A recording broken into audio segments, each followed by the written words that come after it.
Wilderness Committee to talk about this Mount Polley tailings pond mine breach that happened, almost a week ago now. We're looking at it, and the fallout continues, except for apparently the water is drinkable. But surface water is likely not that toxic, and that's good news. But what the government and the company really need to be looking at is the mud, is the slurry that contains heavy metals like arsenic, selenium, zinc, and those metals and fish don't react very well with each other. And for the Wilderness Committee, one of the big concerns is does the company have enough insurance to be able to clean up this spill? That the company has about $15 million worth of insurance, but it's very likely that this spill will cost at least $200 million to clean up. 200 million at least. So how is it that you can have an insurance policy that is so low when? Well, I think that's a good question, and that's something that the BC government needs to look at very, very closely. That we have 9 other metal mines in British Columbia that are operating. We have 10 coal mines. That these mines often come with tailings ponds.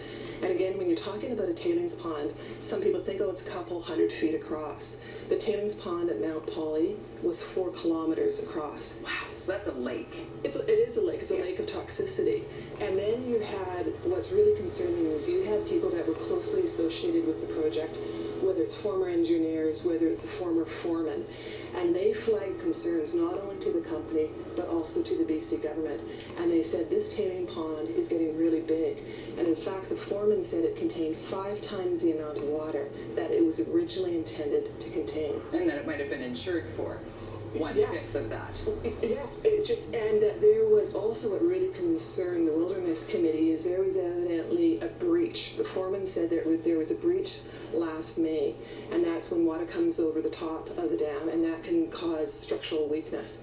The government just said there was a high water incident, but we need to drill down and find out what actually happened, and we can do so by talking to the people that flagged concerns that were with the company.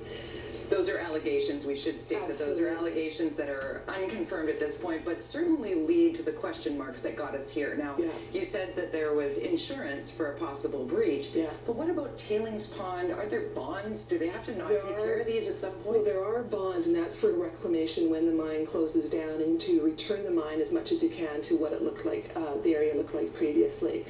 But is that even possible? Well, no, let's face it, it's not possible. Okay. You can improve things, you can green things up, you can maybe put some trees back, but you're never going to return it to a pristine state.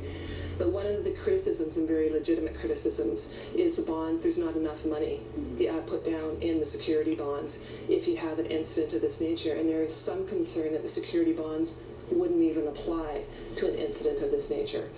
So you had a similar toxic spill in Tennessee several years ago, and it's about the same amount of slurry that went into their ecosystem and their rivers, and that's costing almost $1 billion to clean up. So maybe the silver lining here, Gwen, is the fact that we're going to learn the lesson from something like this and put the proper safeguards in place. Well, I hope that's absolutely what I'd expect the BC government to do, to make sure, for instance, that other tailings ponds that are in BC are safe, that we aren't going to have this incident repeat itself. We thank you so much for being here. Great pleasure. Great perspective and a very busy, ongoing, and flowing story. You can follow Gwen on Twitter and keep up to date on the Wilderness Society's or Wilderness Committee's view on the tailings pond issues at Mount Polley.